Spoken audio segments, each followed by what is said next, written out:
Devendra फडणवीसांसाठी कमबॅकचं election असणार आहे का हे? देवेंद्र फडणवीसांकरता कमबॅकचं इलेक्शन नाही आहे, पण हे निश्चित आहे की मला पर्सनली ही खंत आहे की संपूर्ण देश मोदीजींच्या मागे उभा राहिला आणि मी लिडरशिप करत असताना महाराष्ट्र त्यांच्या मागे उभा करू शकलो नाही किंवा मी तिथे अपेक्षित जागा देऊ शकलो नाही. म्हणूनच गेले 4-5-6 महिने खूप त्याच्यावर वर्किंग केलं आहे, मेहनत केली आहे. मला या गोष्टीचं समाधान परत मिळवायचं आहे की महाराष्ट्र मोदीजींच्याच मागे उभा आहे. पण त्याचं नेतृत्व देवेंद्र फडणवीसांना करायला आवडेल का? कारण आम्ही मधल्या काळात काही आम्ही इंडिकेशन्स म्हणू शकतो, कधी कधी पक्षाच्या नेतृत्वाकडनं, कधी कधी अमित शहा म्हणतात की देवेंद्रजी को जिताना आहे, किंवा आता तर सध्या शिंदे मुख्यमंत्री उद्याचं माहीत नाही, अशा प्रकारची स्टेटमेंट ही पक्षाच्या नेत्यांकडनं येतात. त्यामुळे मला असं वाटतं की पहिली गोष्ट तर एक पद्धती असते की BJPच्या उमेदवाराच्या प्रचाराला गेले तर इसको जिताना है, अपनी भाजपा को जिताना है, अपने देवेंद्र जी को जिताना है.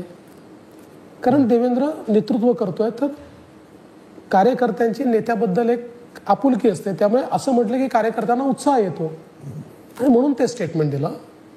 भाजपची आणि महायुतीची अधिकृत भूमिका ही प्रेस कॉन्फरन्स घेऊन अमित भाईंनी मांडलेली आहे. तीच भूमिका आहे की निवडणुकीनंतर तीनही नेते सोबत बसतील.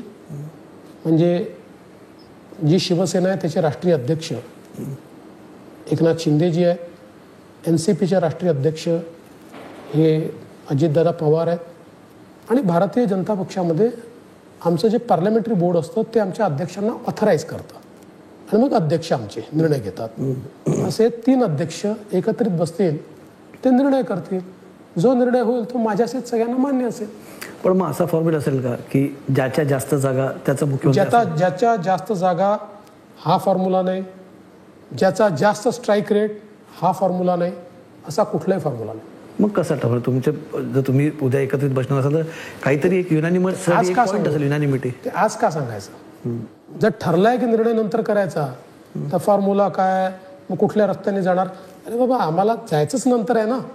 जेव्हा जाण्याचा निर्णय करू त्याच रस्ता ठरवू.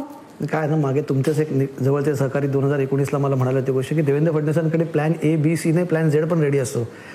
कुठले कुठले प्लॅन आहेत आता तुमच्याकडे?